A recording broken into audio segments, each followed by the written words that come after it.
Okay, so dito na tayo sa development of criminal law in the Philippines. So first off, so mala history din ito, no? So the oldest criminal code is not the revised penal code because the revised penal code was only in 1932. So under the Code of Kalanchaw, there were penal provisions. Under this code, if a man would have a relation with a married woman, she is penalized. Adultery is a crime during those days. Noon pa man ay krimen na ang pangangaliwa. Even offending religious things such as gods are penalized until now, 'di ba? We are still penalizing those who are committing any acts against religions na makaka-offend sa kanila. For example, nag habang may ongoing na church or worship service, ay nagpatugtog ka ng malakas sa labas o kaya nag-rally ka sa labas ng simbahan o ng bahay-sambahan. Yun, those are offending religious things. Okay. So the Code of Kalanchaw has certain penal provisions. The Filipinos have their own set of penology also. This is followed by the adoption of the criminal laws of Spain called the Código Penal. When the Spanish colonizers came, the Spanish Código Penal was made applicable and extended to the Philippines by Royal Decree 1870. This was made effective in the Philippines in July 14, 1876. Rafael del Pan drafted a correctional code which was after the Spanish Código Penal was extended to the Philippines. So, since we were under the rule of Spain, kung ano yung mga batas nila ay nagkaroon din ng application dito sa ating bansa. Okay. But that correctional code was never enacted into law. Instead, a committee was organized, headed by then Anacleto Diaz. This committee was the one who drafted the present revised penal code. When a committee to draft the RPC was formed, one of the reference that they took hold was the correctional code of Rafael del Pan. In fact, many provisions of the revised penal code were no longer in the Spanish penal code. They were lifted from the correctional code of del Pan.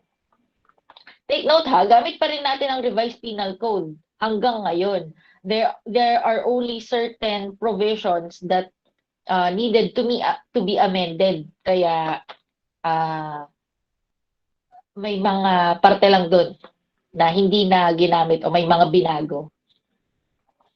But generally, gamit pa rin natin.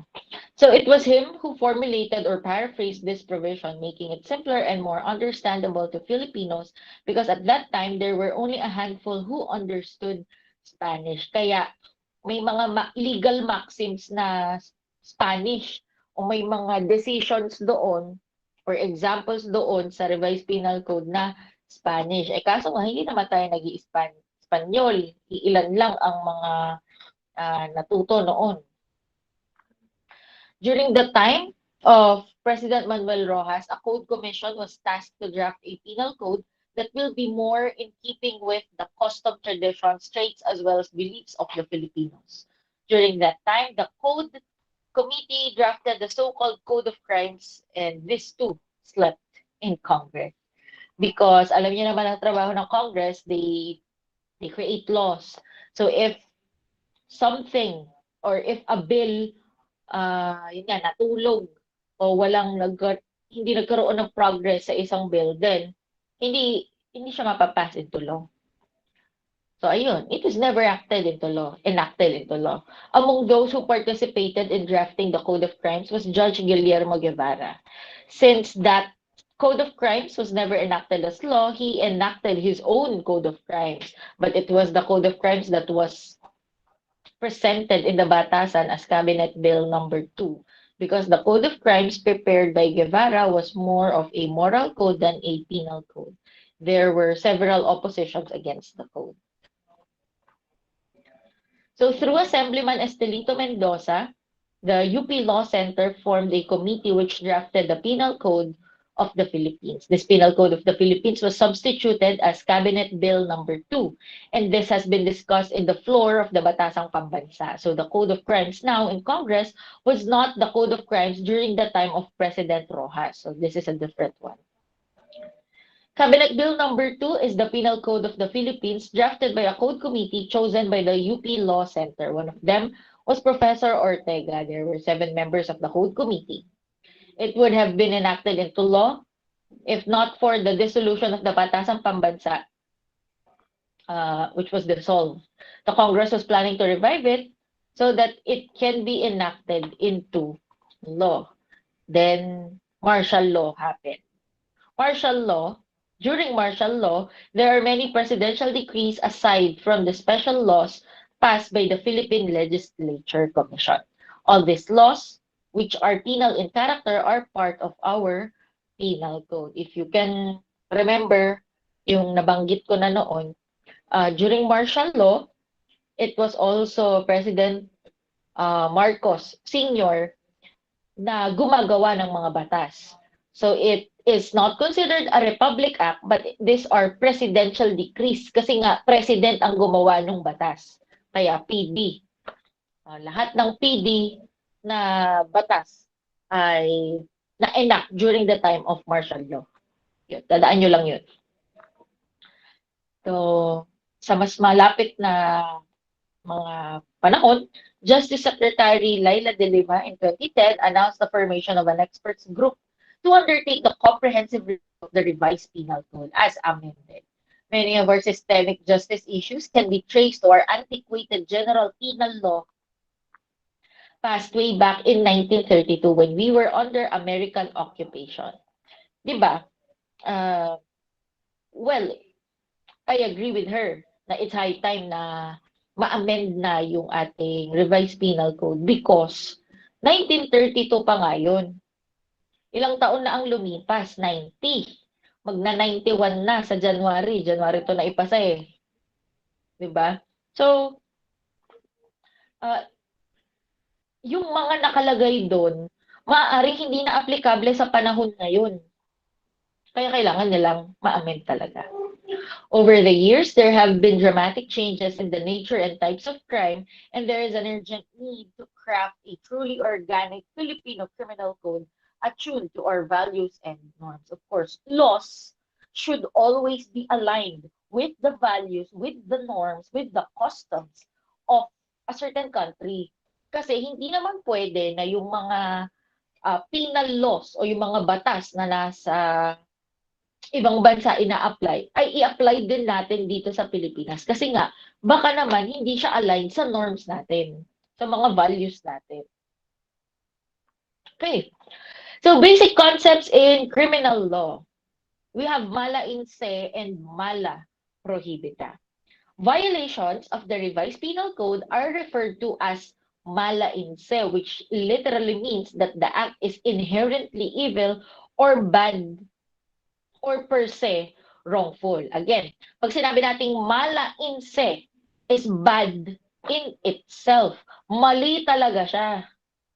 Well, hindi mo na kailangan ng batas para sabihing mali. For example, pagpatay, murder. Well, you do not have to have a law in order for you to say na mali yun, na masama yun. Diba? Pag nanakaw, hindi mo na rin kailangan ng batas para sabihin na mali ang pagnanakaw. Okay, yun yung mala in se. Those that are inherently evil. Talagang natural talagang mali sila. Natural talaga na masama sila. On the other hand, violations of special laws are generally referred to as malum prohibitum or mala prohibita. Note, however, that not all violations of special laws are mala prohibita, while intentional felonies are always mala in se. It does not follow that prohibited acts done in violation of special laws are always mala prohibita. For example, jaywalking. Mali ba talaga na tumawid sa hindi tamang tawiran? Well, hindi naman. It's not inherently wrong, pero pinatutupad lang natin yung ganong batas para maiwasan ang aksidente, para mas maging organized yung traffic system natin. So that's mala prohibita.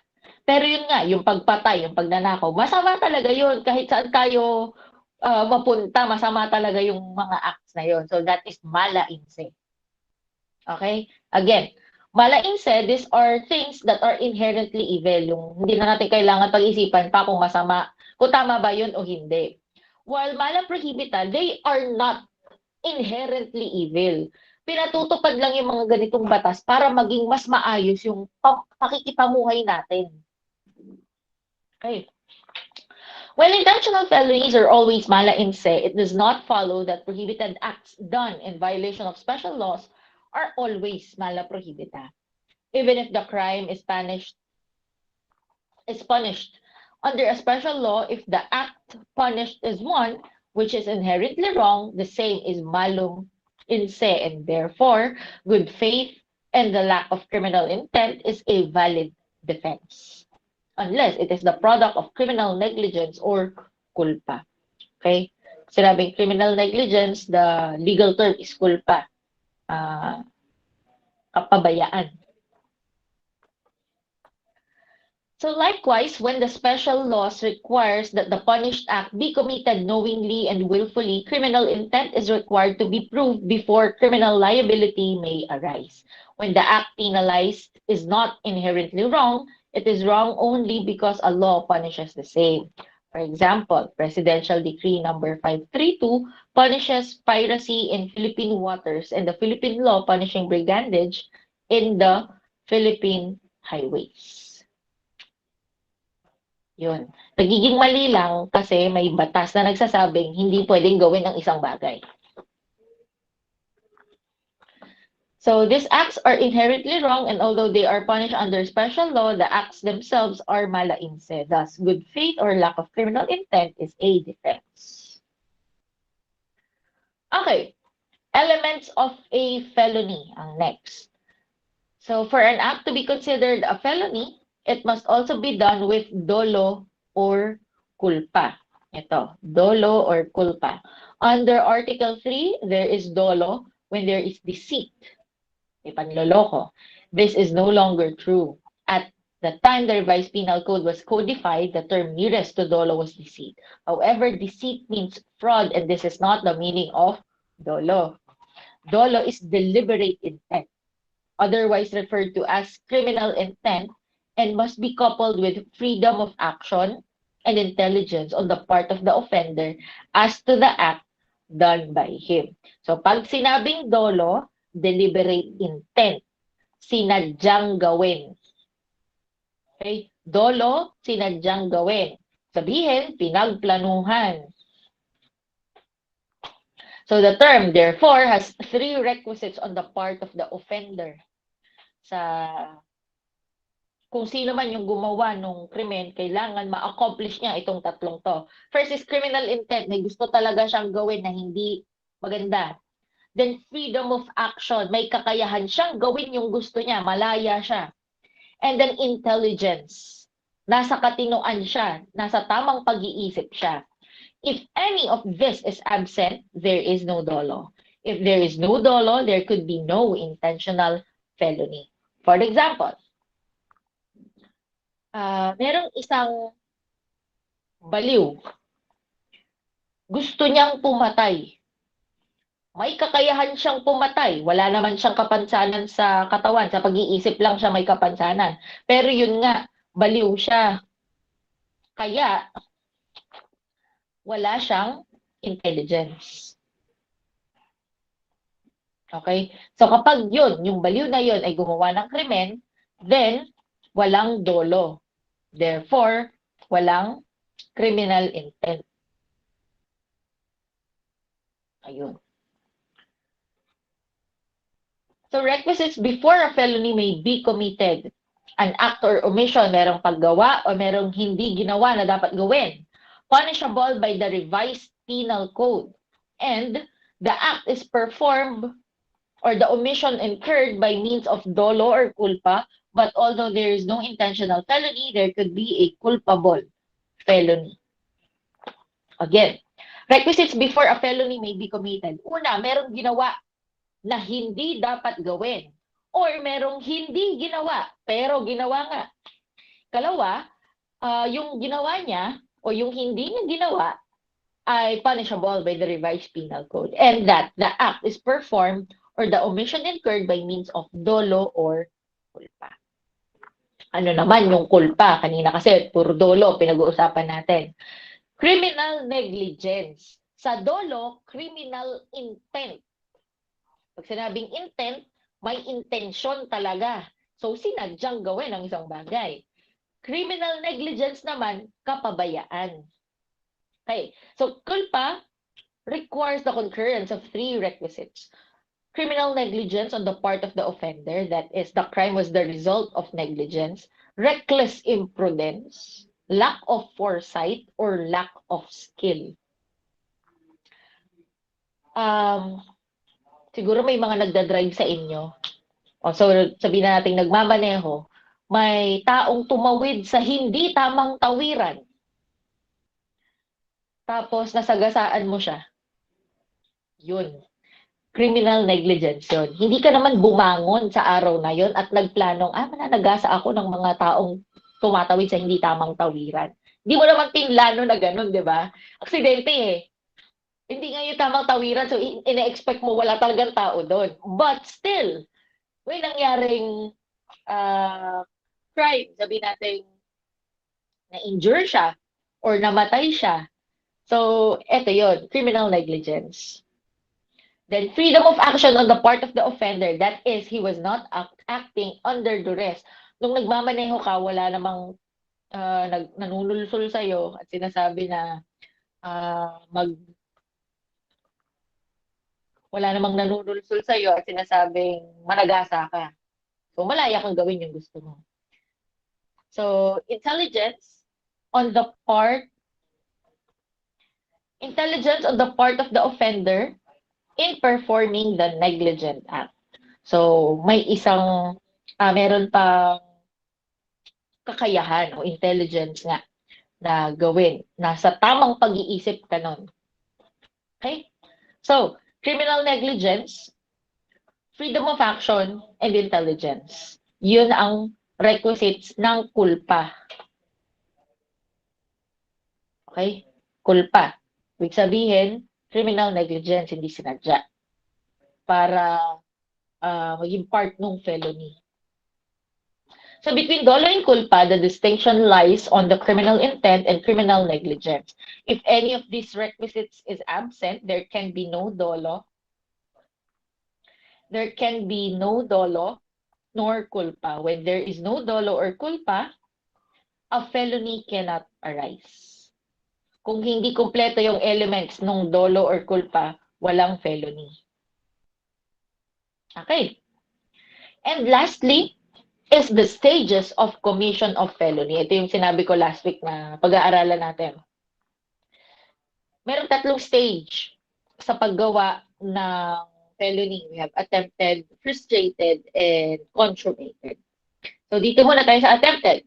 The attempted stage is when the accused commences, nag-start, the commission of a felonious act directly by overt acts, but does not perform all the acts of execution due to some cause or accident other than his own spontaneous desistance.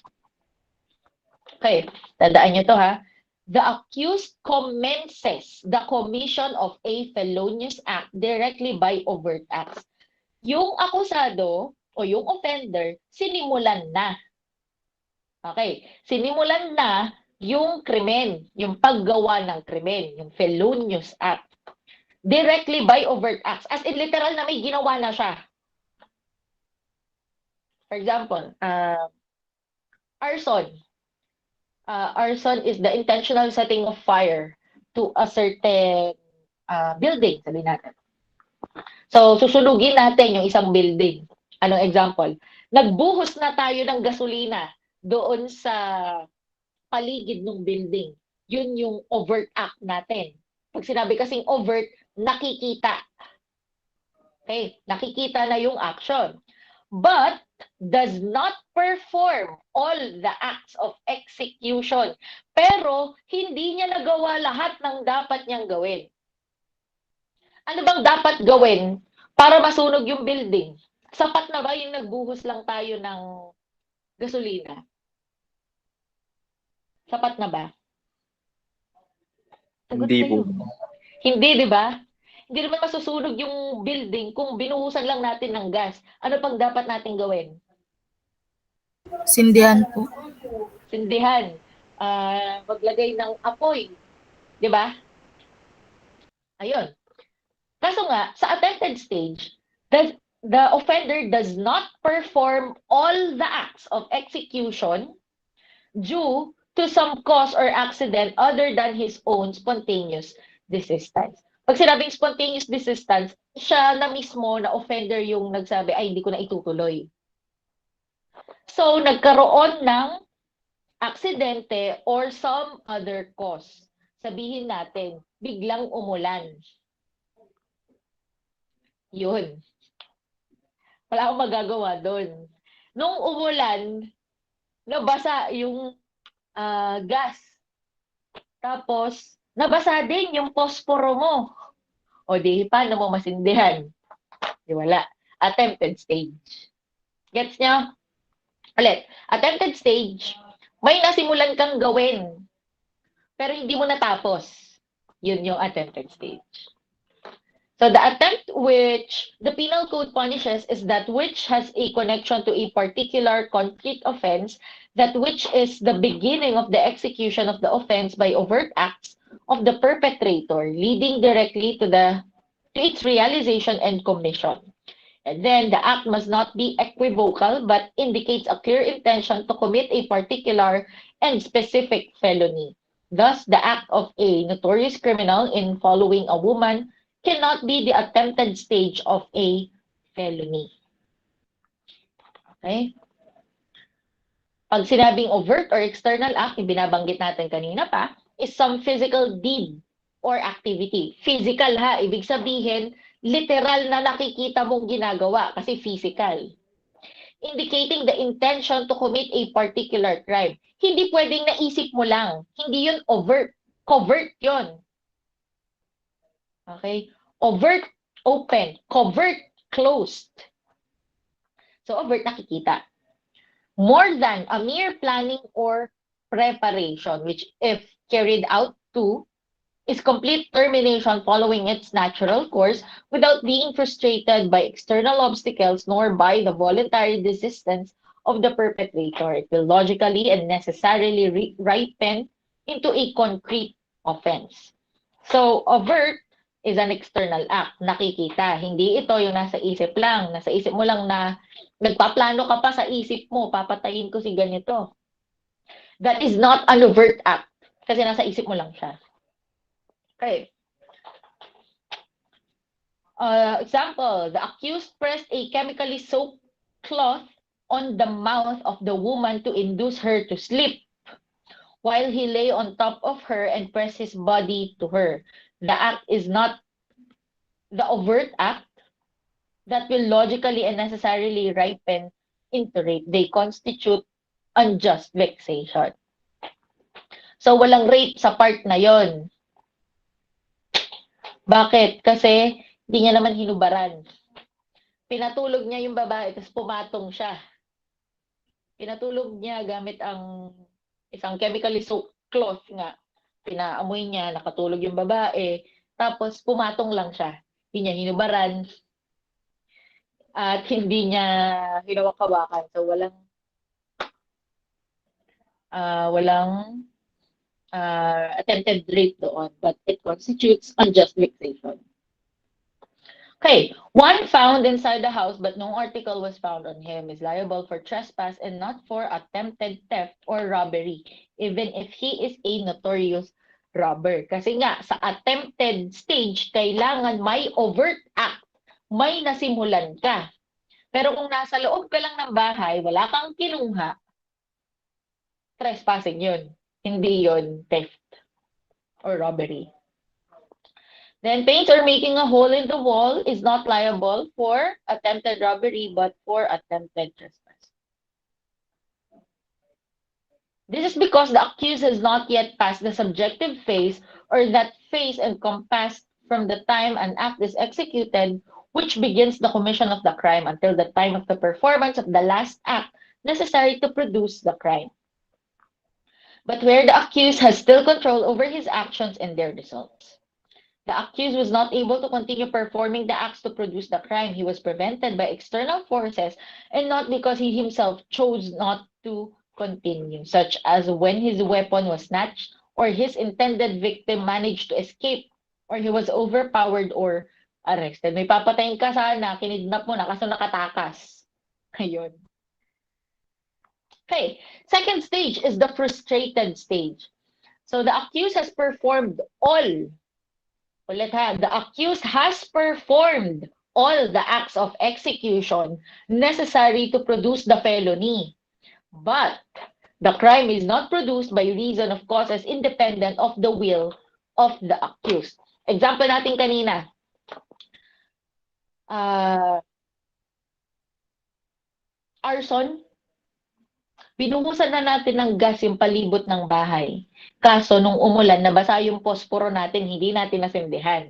So hindi natin nagawa lahat.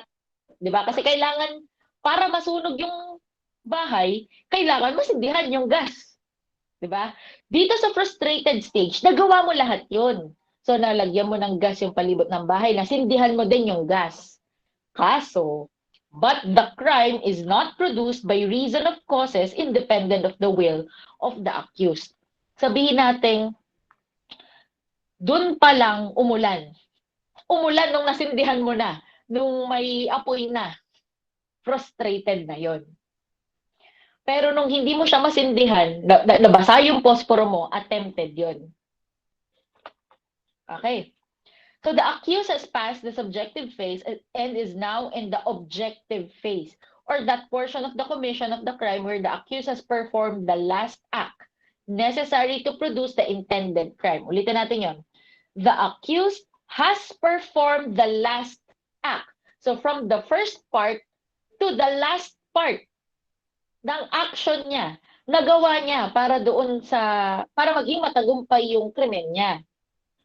Kaso nga, may nangyaring hindi niya inaasahan. And where he has no more control over the results of his acts. So the non-production of the crime should not be due to the acts of the accused himself. Hindi yan dahil sa kagagawan ng offender. Pero, for if it were, he would be liable not for the frustrated stage of the intended crime, but possibly for another offense. Okay? So, sa frustrated stage, nagawa mo lahat ng dapat gawin. Kaso, due to some external act, hindi ka naging matagumpay. For example, may binaril ako, tinamaan sa puso. Ano bang ine-expect natin pag ganun? Mamamatay na, di ba? Kasi vital organ yan eh, puso. Kaso, doon sa scene kung saan siya binaril, may doktor pala. Inoperahan siya on the spot, tapos naligtas siya. Tapos nabuhay. Frustrated yun. Kasi nagawa niya naman lahat ng dapat niyang gawin. Tinamaan pa nga sa puso eh. Kaso nga, may external act, yun nga, may doktor pala doon. Kaya hindi siya naging matagumpay doon sa krimen. Ito pala.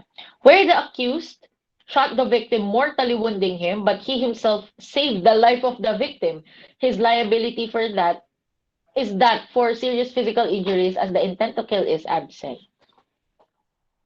And last stage is the consummated stage.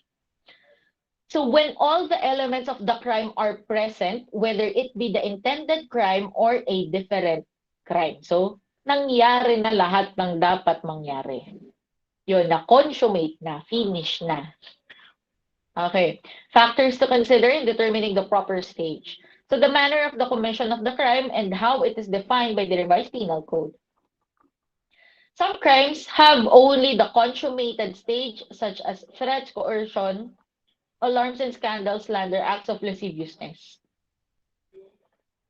May mga ganong krimen na walang frustrated stage. So in rape, the gravamen is whether there is penetration or not, no matter how slight. Hence, rape is either attempted or consummated. Rape has no frustrated stage. It's either attempted or consummated lang yan. Eh ma'am, di ko naman po naipasok. Nag-touch lang sila. That's still consummated rape.